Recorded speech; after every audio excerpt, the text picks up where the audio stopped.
ನಮಸ್ಕಾರ, ನಾನು ಪ್ರತೀಕ್ಷಾ. ನನ್ನ ಚಾನಲ್ ಕಿಕ್ ಸ್ಟಾರ್ಟ್ಗೆ ನಿಮಗೆಲ್ಲ ಸ್ವಾಗತ. ನಮ್ಮ ಇವತ್ತಿನ ವಿಷಯ ನನ್ನ ಜೀವನದ ಮೇಲೆ ಪರಿಣಾಮ ಬೀರಿದ ಒಂದು ಸಿನಿಮಾ. ಬೇರೆಯವರ ಹಾಗೆ, ಹಲವು ಜನರ ಹಾಗೆ ನನಗೂ ಕೂಡ ಅನಿಸ್ತಿತ್ತು ಈ ಆ್ಯನಿಮೇಟೆಡ್ ಸಿನಿಮಾಗಳೆಲ್ಲ ದೊಡ್ಡವರಿಗಲ್ಲ, ಅದು ಚಿಕ್ಕ ಮಕ್ಕಳಿಗೆ ಅಂಥೇಳಿ.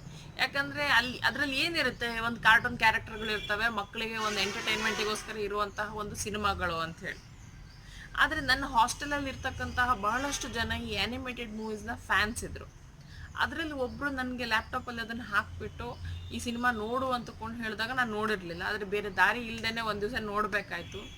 ಆದರೆ ನಿಜ ಹೇಳ್ತೀನಿ, ಆ ಸಿನಿಮಾ ಅವತ್ತು ನೋಡಿದ್ನಲ್ವ, ಅಂದಿನಿಂದ ಇಂದಿನವರೆಗೆ ಎಷ್ಟರ ಮಟ್ಟಿಗೆ ನನ್ನ ಮನಸ್ಸಿನಲ್ಲಿ ಪ್ರಭಾವ ಬೀರಿದೆ ಅಂತ ಹೇಳಿದ್ರೆ, ಯಾವುದೇ ಒಂದು ಕಷ್ಟದ ಸಮಯದಲ್ಲಿ ನಾನು ಆ ದೃಶ್ಯಗಳನ್ನ ನೆನಪು ಮಾಡ್ಕೊಂಡ್ಬಿಟ್ರೆ ನನ್ನಲ್ಲೇ ಒಂದು ರೀತಿಯ ಆತ್ಮಸ್ಥೈರ್ಯ ಬರುತ್ತೆ.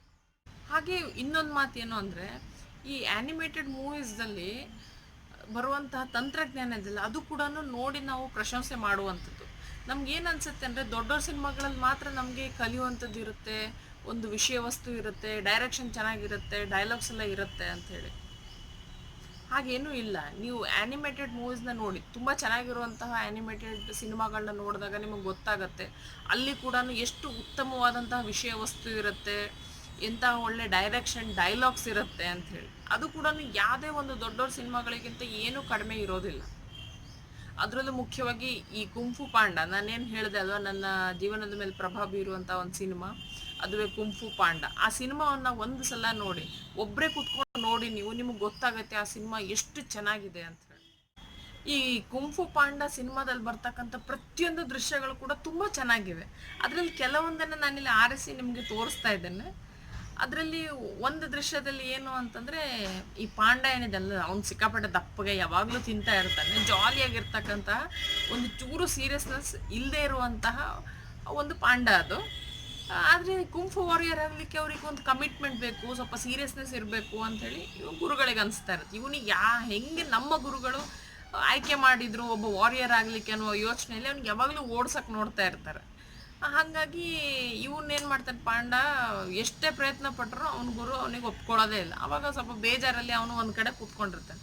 ಆಗ ಇವನಿಗೆ ಯಾರು ಆಯ್ಕೆ ಮಾಡಿರ್ತಾರಲ್ವ ಹಿರಿಯ ಗುರುಗಳು, ಅವ್ರು ಬಂದ್ಬಿಟ್ಟು ಇವನಿಗೊಂದು ಡೈಲಾಗ್ ಹೇಳ್ತಾರೆ, ಅದನ್ನು ಕೇಳಿ. I probably sucked more today than anyone in the history of Kung Fu, in the history of China, in the history of sucking. Probably. And the 5. Man, you should have seen them. They totally hate me. Totally.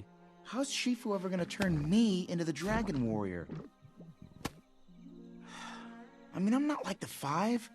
I've got no claws, no wings, no venom. Even Mantis has those thingies. Maybe I should just quit and go back to making noodles. Quit, don't quit. Noodles, don't noodles. You are too concerned with what was and what will be. There's a saying, yesterday is history, tomorrow is a mystery, but today is a gift. That is why it is called the present.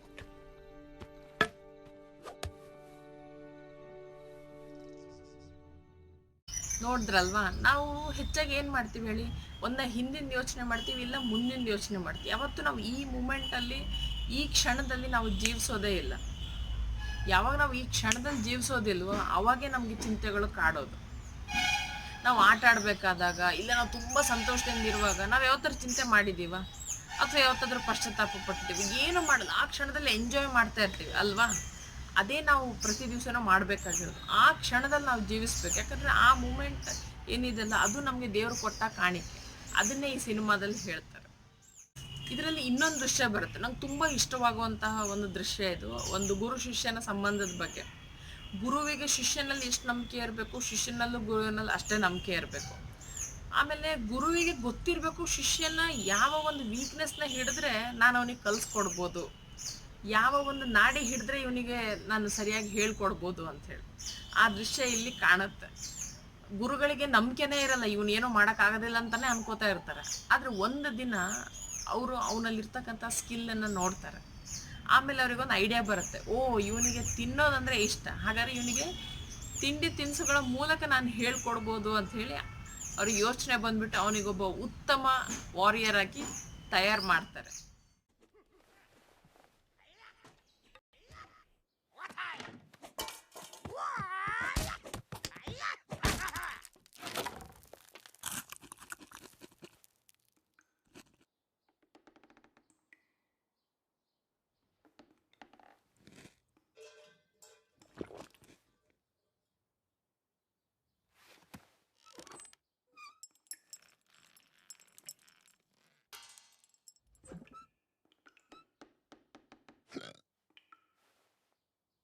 What?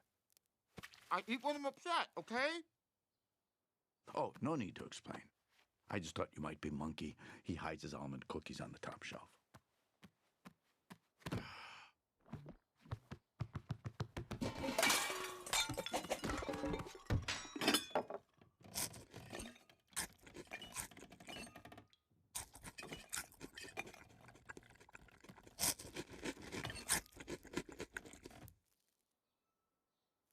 Don't tell Monkey. Look at you. Yeah, I know I disgust you. No, I mean, how did you get up there? I don't know. I guess, I don't know. I was getting a cookie. And yet you are 10 feet off the ground and have done a perfect split. No, this is just a accident. There are no accidents. Come with me.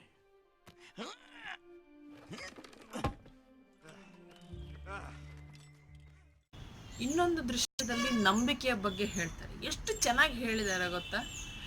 ನಮಗೆ ವಿಶೇಷ ಅಂತ ಅನಿಸ್ಬೇಕು ಅಂತ ಹೇಳಿದ್ರೆ ಅಲ್ಲಿ ಏನೋ ಒಂದು ವಿಶೇಷ ಇರಬೇಕು ಅಂತಿಲ್ಲ, ಅಲ್ಲಿ ನಮಗೆ ನಂಬಿಕೆ ಇರಬೇಕು ಅಷ್ಟೇ.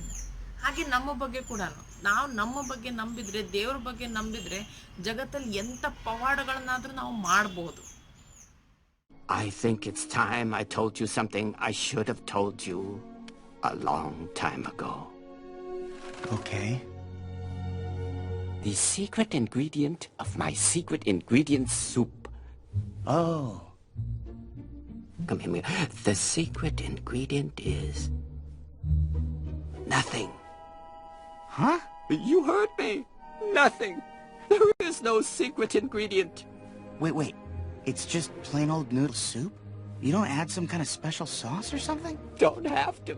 To make something special, you just have to believe it's special.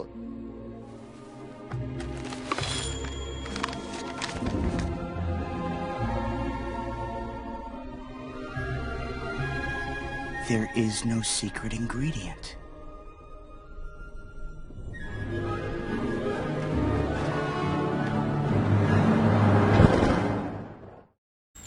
ನಮ್ಮಲ್ಲಿ ಬಹಳಷ್ಟು ಜನರಿಗೆ ಹಿಂದೆ ಆದ ಘಟನೆಗಳ ಬಗ್ಗೆ ನೋವಿರುತ್ತೆ, ಪಶ್ಚಾತ್ತಾಪ ಇರುತ್ತೆ, ಅದ್ರ ಬಗ್ಗೆನೇ ಕೊರಗ್ತಾ ಇರ್ತಾರೆ.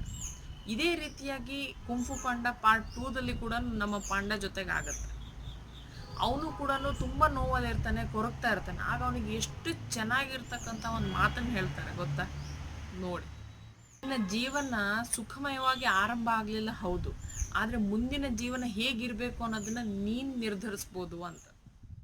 ಪಾಂಡನ ಗುರು ಯಾವಾಗಲೂ ಮನಃಶಾಂತಿಗೋಸ್ಕರ ಪ್ರಯತ್ನ ಪಡ್ತಾ ಇರ್ತಾರೆ. ನಿಮಗೆಲ್ಲ ನಾನು ಆಗಲೇ ಹೇಳಿದೆ, ಪಾಂಡ ಒಬ್ಬ ಜಾಲಿ ವ್ಯಕ್ತಿ, ಯಾವಾಗಲೂ ಸೀರಿಯಸ್ ಆಗಿರೋವಂಥವನು ಅಲ್ವೇ ಅಲ್ಲ ಅಂಥೇಳಿ. ಆದರೆ ಅವನಿಗೆ ಆ ಮನಃಶಾಂತಿ ಸಿಗ್ತದೆ. ಆ ದೃಶ್ಯ ಈಗ ನೀವು ನೋಡ್ಬೋದು.